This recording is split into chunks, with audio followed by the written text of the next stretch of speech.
Vamos a empezar, yo creo, porque no. Sí.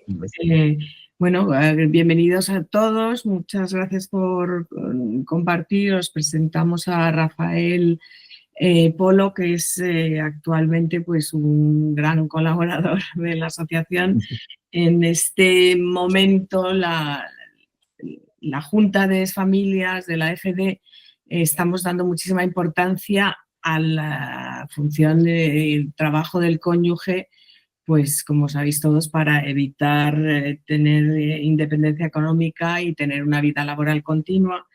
Y hemos empezado unas charlas y bueno, un sistema para ir entendiendo mejor cómo podemos sobrellevar el trabajo pues en remoto, que es una oportunidad que nos ha prestado el COVID, que fue un poco desgracia, pero nos ha aportado esta novedad. Y bueno, pues Rafael es abogado, colegiado, actualmente está en excedencia, pero ha sido consejero en algunas de las embajadas, en 3 puestos creo en embajadas, y conoce muy bien nuestro sistema y bueno, pues nos va a dar un poco el régimen. Hoy hemos elegido el régimen de trabajo 100% remoto, que bueno, pues es importantísimo en este momento. Y nada más, le doy paso para que nos haga su presentación. Gracias. Pues muchas gracias, Carla, y gracias a todos que estáis aquí. Y nada, he hecho un pequeño esquema de lo que quiero presentaros. En primer lugar, haría una introducción y luego hablaré de los dos grandes formas de desplazamiento, que sería el desplazamiento por uno mismo o el desplazamiento a través de una empresa. Luego comentaré un poco las dificultades más generales que puede haber en este sistema. Y luego, al final, pues haríamos la sesión de preguntas con cuestiones más tipo práctico, ¿no? Entonces, pues nada, empiezo con la primera parte, que sería, yo voy a hablar más de la parte jurídica. Entonces, el teletrabajo, luego mm, lo vamos a hablar también, lógicamente, pero el teletrabajo es como un medio. Entonces, lo que primero me interesa que quede bien claro es la base jurídica sobre la cual se produce el desplazamiento. Y es de lo que voy a hablar en primer lugar. Bueno, los desplazados, que normalmente utilizamos una nomenclatura en seguridad social que es A1. A1 es un tipo de formulario, es para distinguir a un desplazado. Los desplazados pueden ser de dos tipos: desplazados por cuenta ajena y desplazados por cuenta propia. El desplazado por cuenta ajena es un empleado de una empresa que, por razones, digamos, en principio pactadas entre la empresa y el trabajador, va a desarrollar su actividad laboral en otro país. Eso es el concepto de desplazado. Por cierto, en inglés se dice posted worker. Posted worker es igual a desplazado. Entonces, en este caso, un requisito principal e inicial y absolutamente imprescindible es que antes de que se produzca el desplazamiento, lógicamente la empresa y el trabajador tienen que estar de acuerdo en que ese trabajador se va a desplazar a otro país para trabajar para la misma empresa, haciendo en teoría la misma función.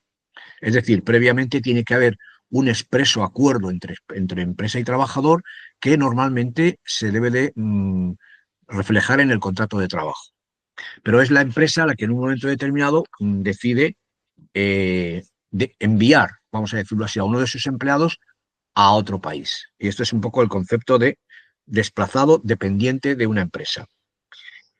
Normalmente las condiciones del desplazamiento también son una cuestión que se pacta entre trabajador y empresa. Es decir, que en el contrato de trabajo puede haber una modificación o una cláusula adicional o incluso un anexo completo al contrato de trabajo donde se regulen todos los aspectos más relevantes de un desplazamiento. Por ejemplo, cuando se produce un desplazamiento, lo más importante desde el punto de vista de la empresa es si varía la retribución del trabajador porque haya que pagar indemnizaciones por razón de desplazamiento. Esto es una cosa importante. Segunda cosa, si el desplazado se desplaza solo o se desplaza con su familia. Eso también es otro elemento que tiene que reflejarse en el contrato de trabajo. Y luego, pues, por supuesto, las nuevas condiciones de prestación laboral, como por ejemplo el horario, o si interviene esto que estamos hablando ahora, que vamos a mencionar, del teletrabajo, la descripción de las condiciones de teletrabajo en ese anexo del contrato de trabajo. Bien, normalmente para poder decidir que una empresa va a emplear a un trabajador en otro país, previamente debe de hacerse, digamos así, una serie de gestiones previas entre la empresa y el trabajador. Esto es importante mencionarlo porque primero se produciría el acuerdo del desplazamiento, pero luego posteriormente para que ese desplazamiento sea llevado a cabo hay que hacer varias gestiones. Una gestión muy importante es que la empresa tiene que hacer un formulario específico, en el caso de la Unión Europea es este que acabo de mencionar, el A1, solicitar a la Seguridad Social que va a desplazar a ese trabajador. Es una declaración institucional, por decirlo de alguna manera, de la empresa en el sentido de que va a modificar la relación de trabajo, no las condiciones de la relación de trabajo, esto es importante, sino va a modificar la prestación en el sentido de dónde se va a producir. Explico esto ahora brevemente. Entonces hace un documento que es un A1 y declara a la Seguridad Social que ese trabajador se va a desplazar. El trabajador por su cuenta también tiene que hacer algunas gestiones propias, personales, como por ejemplo serían las relativas a la asistencia sanitaria, hacer la modificación o la transferencia de la asistencia sanitaria. Aquí tendría que explicar que hay diferentes marcos de esa transferencia de la asistencia sanitaria dependiendo de si estamos en la Unión Europea, fuera de la Unión Europea o con países que haya convenio de seguridad social. Dependiendo de cada caso, sería un trámite un poco diferente, pero básicamente el objeto del trámite es la transferencia de la asistencia sanitaria y eso lo tiene que hacer en principio el propio trabajador. Es decir, que la empresa hace una parte de la gestión preparatoria para el desplazamiento y otra parte lo tiene que hacer el trabajador. Como estoy diciendo, estoy hablando de temas muy generales, ¿no? Habría que precisar mucho más, pero el objeto de esta presentación creo que ahora es básicamente hablar un poco en términos generales de cómo se puede hacer esto, ¿no? Bueno, el teletrabajo, como ya he dicho, en este caso sería una modificación. Bueno, primera cuestión que habría que ver, porque esto dependería un poco de los tipos de trabajo y prestaciones, si el trabajador puede realizar su trabajo a través del teletrabajo, es decir, si es desplazado y la empresa y el trabajador están de acuerdo en que pueda desempeñar su trabajo a través del teletrabajo. Esto sería una cosa de caso a caso, ir viéndolo. Me voy a referir generalmente a las empresas que efectivamente sus trabajadores pueden trabajar con teletrabajo. En este caso, la normativa de teletrabajo nacional se podría aplicar aún estando en el extranjero, porque lo fundamental de un trabajador desplazado por su empresa, desplazado por cuenta ajena, es que su relación laboral sigue siendo nacional, su marco jurídico sigue siendo la legislación española, y incluso en el caso de disputas y demás, son los tribunales españoles los que sean competentes. Esto tiene que quedar claro, esto ya lo mencionaré más veces, pero cuando el trabajador español con la empresa, vamos a decir jurídicamente hablando española, se desplaza a otro país, en principio se sigue aplicando la normativa española y la jurisdicción es la española y la retribución, incluso hablaré un poquito más adelante de los temas fiscales, va a ser todo en España, aunque la persona esté en otro país, porque esto es la característica específica de lo que se denomina desplazado, que es una persona que la empresa lo desplaza a otro lado para hacer el trabajo, pero que en realidad sigue teniendo la dependencia tanto material, salarial como jurídica de el país y de la empresa que lo ha desplazado. ¿De acuerdo? Entonces, el teletrabajo, insisto, en este caso es como una condición más que se reflejaría en el contrato de trabajo. Esto es a muy grosso modo, ¿no? La idea fundamental es que la empresa y el trabajador, previamente al desplazamiento, tienen que estar de acuerdo en realizar este desplazamiento. Esto es lo más importante. Es decir, que, por ejemplo, vamos a poner un caso práctico. Si una persona familiar de un diplomático ya sabe que su marido o su mujer se va a desplazar a tal sitio para hacer su prestación, su servicio y demás, antes tiene que, en el supuesto de que fuera una persona que estuviera trabajando en una empresa, tiene que hablar con su empresa para pedirle a esta empresa que le permita la posibilidad de continuar su carrera profesional siendo desplazada. Y en este caso la empresa tiene que estar de acuerdo.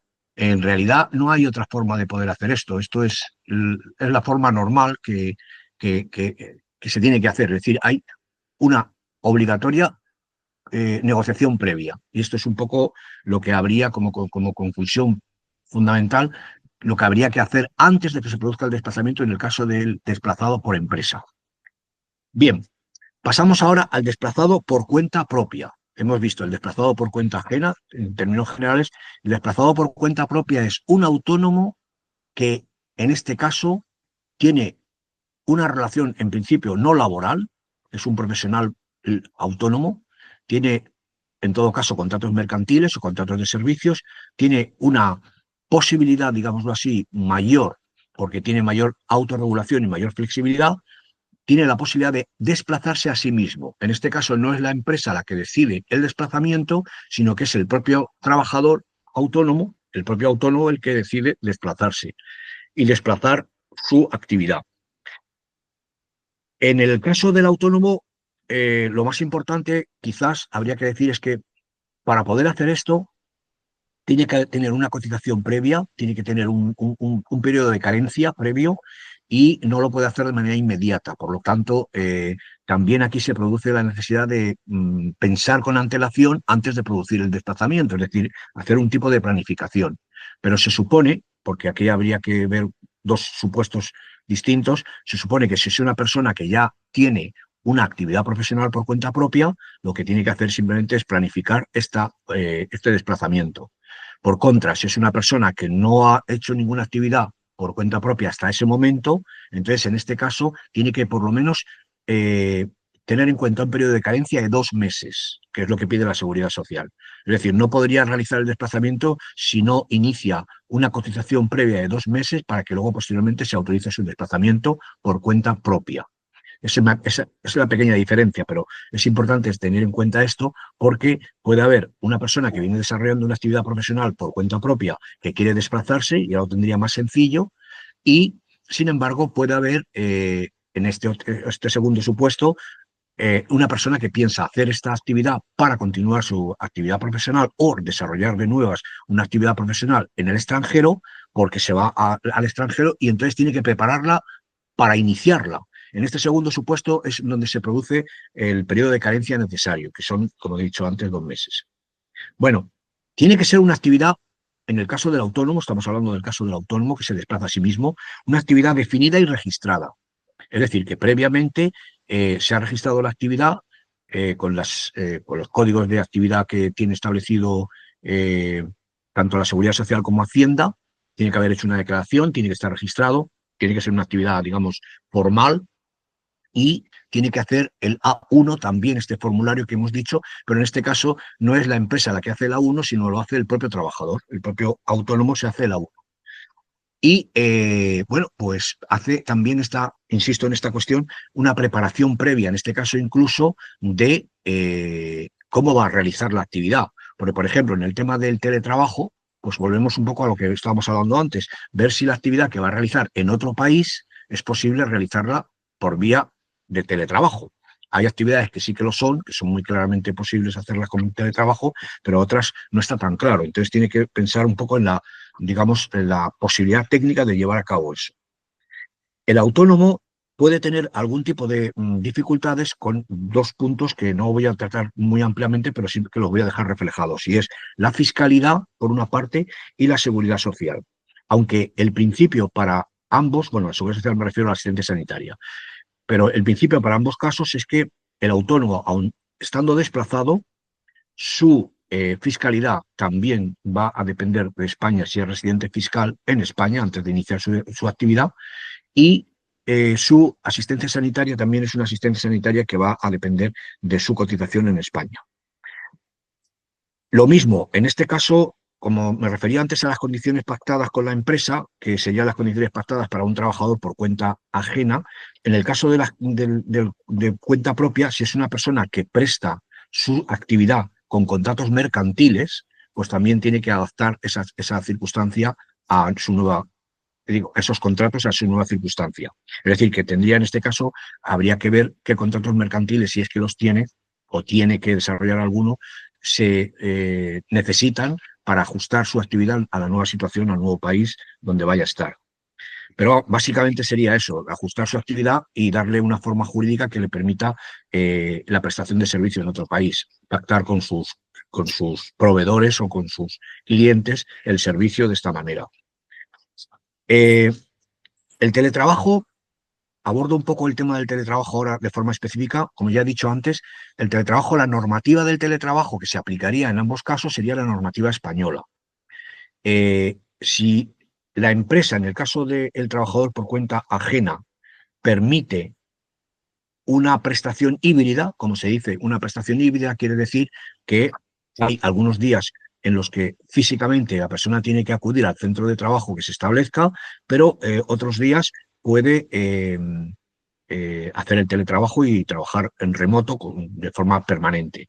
Bueno, esto sería una de las cosas que habría que precisar en el contrato de trabajo. Estamos hablando de un trabajador por cuenta ajena y es cómo reflejar de forma híbrida este tipo de situación.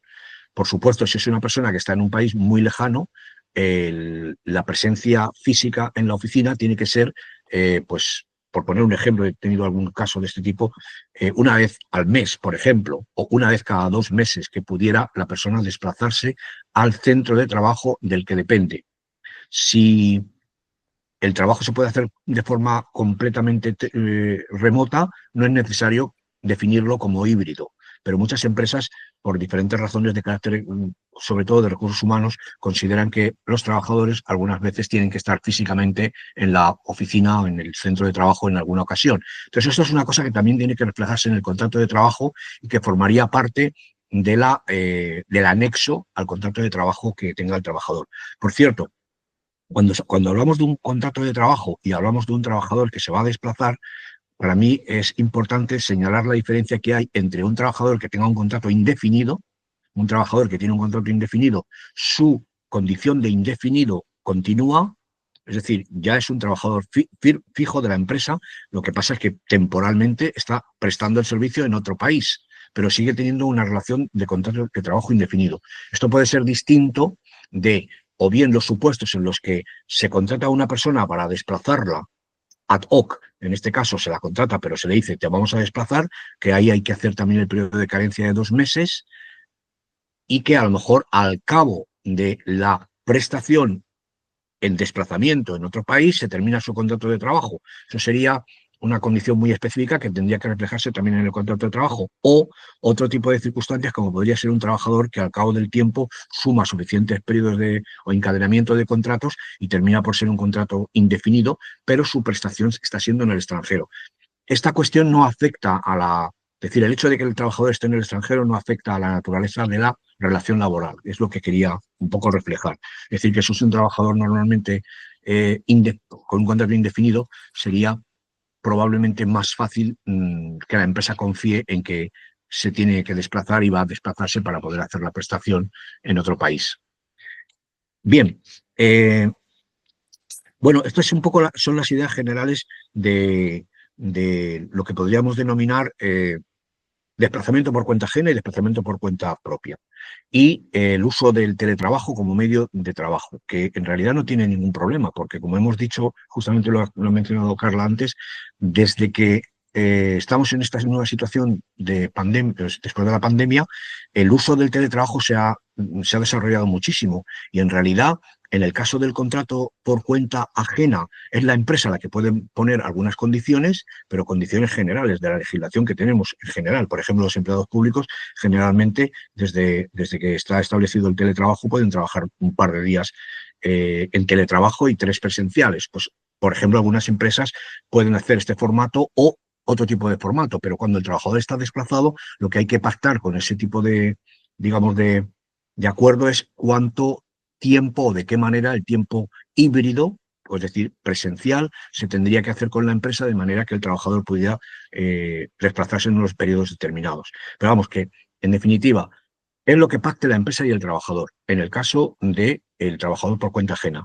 Y en el caso del trabajador por cuenta propia, se va a autorregular a sí mismo la prestación o a sí misma la prestación por teletrabajo. Es decir, no existe ninguna limitación más allá de las dificultades técnicas, de cómo hacerlo, de qué horarios utilizar, en fin, todo este tipo de cuestiones que son los normales, pero no hay ninguna limitación jurídica, vamos a decirlo así, que impida que una persona autónoma se desarrolle su actividad desde el punto de vista del teletrabajo.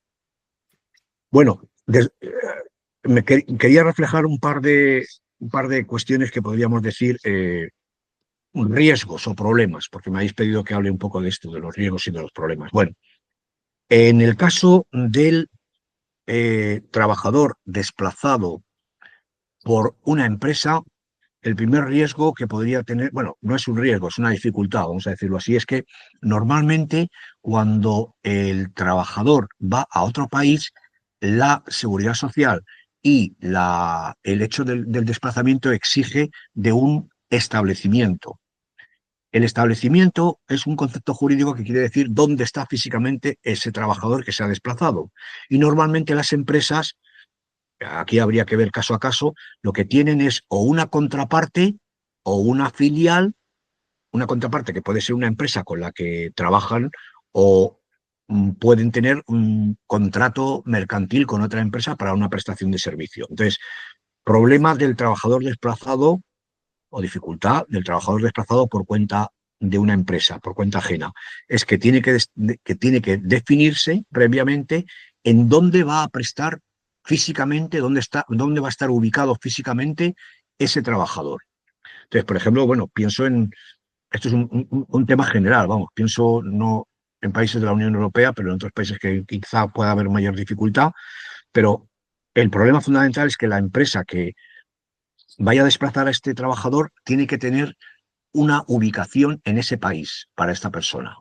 Y hay que buscar una ubicación para ponerlo en los documentos, vamos a decirlo así, específicamente los documentos de seguridad social. Entonces, el concepto de establecimiento es un primer problema que hay que resolver, que algunas empresas lo tienen resuelto, claro, porque si son unas empresas importantes, por ejemplo, multinacionales o grandes empresas que tienen una parte de sus empleados expatriados, en este caso no hay ningún problema. Pero estoy pensando en pequeñas empresas o unas empresas más de otro tipo, más, digamos, con menos proyección internacional, que tendrían esta dificultad. Entonces, el trabajador que quiere ser desplazado tiene que proponerle a la empresa o tiene que buscarse él mismo, a lo mejor, el establecimiento en el país de destino para ofrecerle la solución a la propia empresa, porque en unos momentos determinados la empresa a lo mejor va a decir, sí, te podemos hacer el desplazamiento, pero ¿a dónde?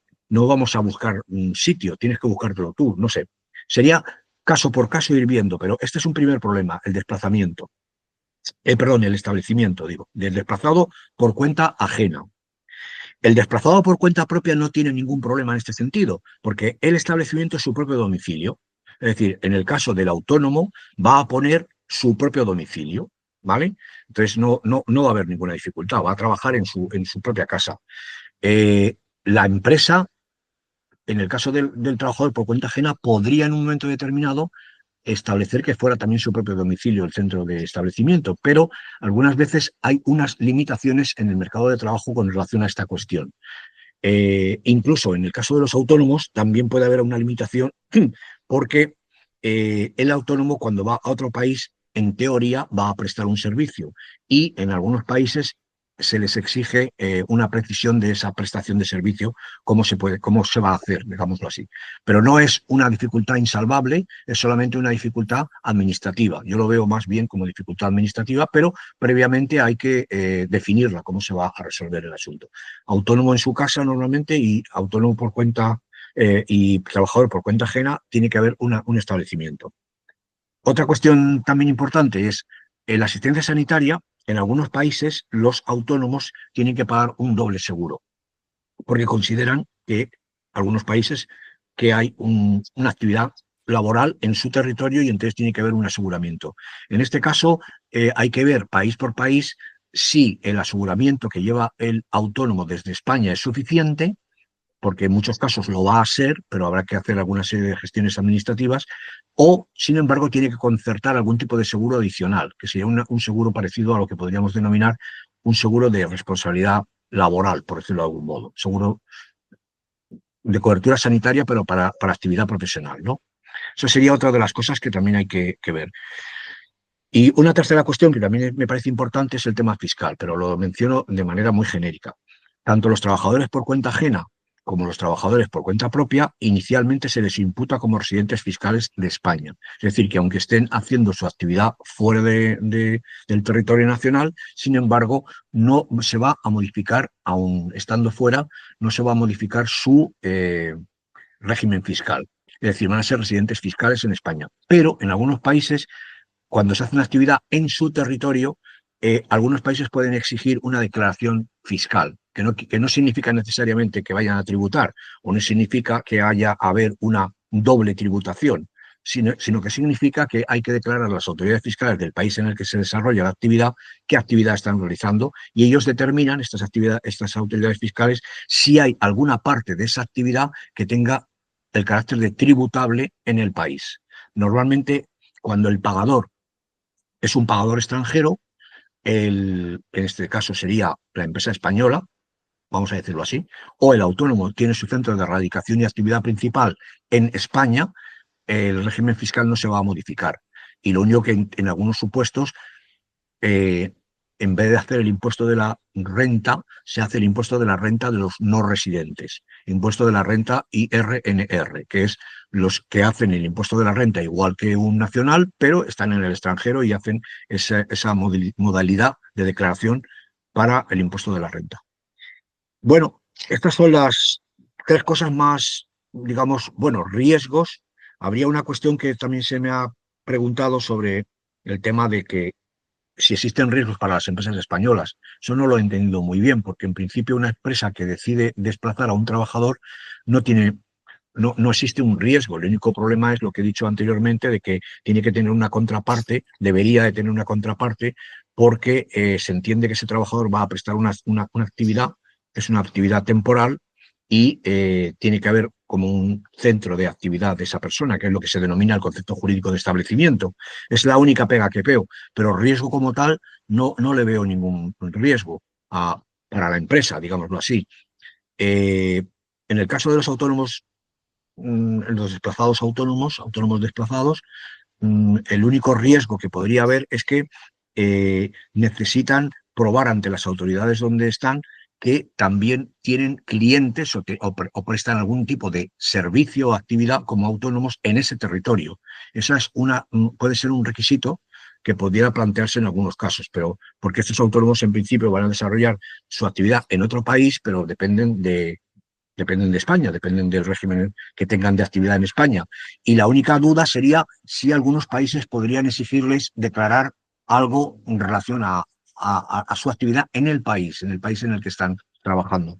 Esto, por ejemplo, pasa, por poner un ejemplo, en Holanda, que los holandeses preguntan si usted es un desplazado, ¿qué actividad realiza en nuestro país como desplazado, ¿no? Entonces hay que, digamos, hacer una especie de declaración complementaria de la actividad, porque tiene que haber, o se tienen que identificar, si es un autónomo, clientes que puedan estar en el país donde está trabajando. Y esto algunas veces es un poco difícil en el sentido de que si es una persona, por ejemplo, yo qué sé, por poner un caso, un autónomo español que trabaja como contable de una empresa española, por ejemplo, y que hace su actividad estando en otro país, podría tener ahí alguna dificultad de cómo probar que está desplazado, porque el desplazamiento, tanto en el caso de la empresa como en el caso del autónomo, tiene que tener una finalidad. Y la finalidad, en teoría, es que va a ese otro país para hacer alguna actividad adicional. Pero no necesariamente es lo más importante. Lo más importante del desplazamiento y del tema del teletrabajo es que se defina bien con las autoridades españolas cómo se va a hacer, que sea una actividad concreta, bien registrada, y con el tema de la empresa, pues ya insisto en esto, que sea una actividad pactada, previamente pactada con la empresa para poder, digámoslo, hacer lo mejor posible.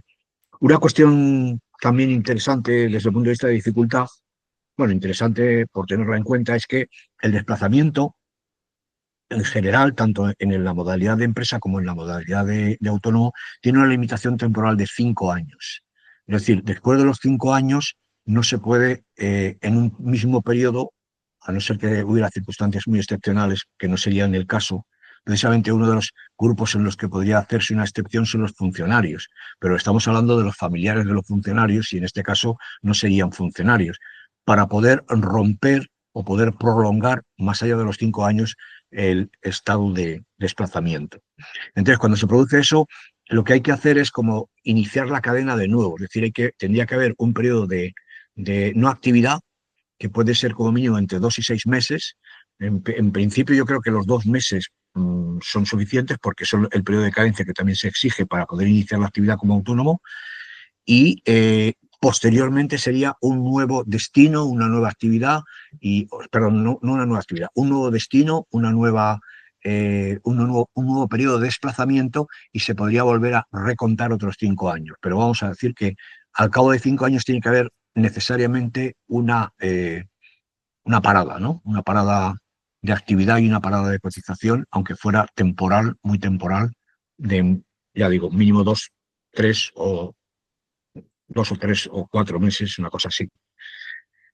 Bueno, no sé, he puesto aquí unas conclusiones para deciros que yo creo que se puede hacer, es decir, que esta modalidad es una cuestión que hay que explorar y hay que desarrollar.